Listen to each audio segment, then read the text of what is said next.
अब जब हम यहां पर आते हैं भारत के संदर्भ में, अगर हम देखें तो एक बात जो मेरे विचार से आपके जो व्यूअर्स हैं उनको समझनी होगी, संसद में भी यह बात रखी गई हमारे राष्ट्रीय अध्यक्ष नड्डा जी की तरफ से कि वर्तमान में भारत का जो वक्फ कानून है, इस ढंग का प्रावधान दुनिया के किसी भी मुस्लिम देश में नहीं है।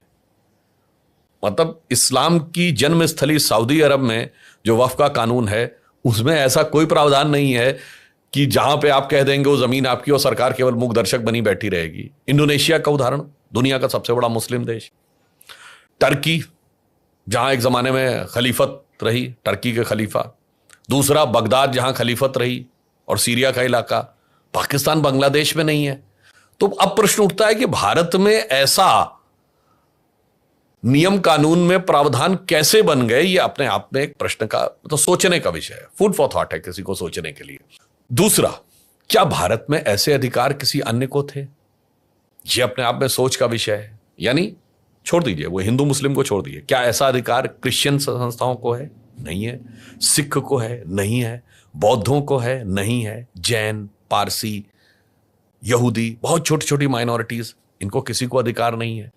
तो अपने आप में एक प्रश्न उठता है कि ये इस ढंग के विचित्र अधिकार आए कैसे? और जो भी आपने बोला कि डिफेंस और रेलवे के बाद सबसे ज्यादा जमीन अगर है तो वक्फ के पास है, परंतु यह सत्य का पूर्ण प्रस्तुतिकरण नहीं है। डिफेंस और रेलवे तो सरकार का है। पिक्चर यह है कि सरकार के बाहर अगर किसी के पास सबसे ज्यादा जमीन है तो वो वक्फ बोर्ड के पास है।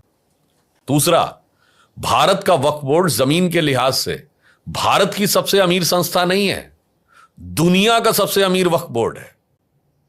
दुनिया में किसी भी देश के वक्फ बोर्ड के पास इतनी जमीन नहीं है। 57 मुस्लिम देशों को मिला लिया जाए तो किसी के पास इतनी जमीन नहीं है जितने भारत के वक्फ बोर्ड के पास।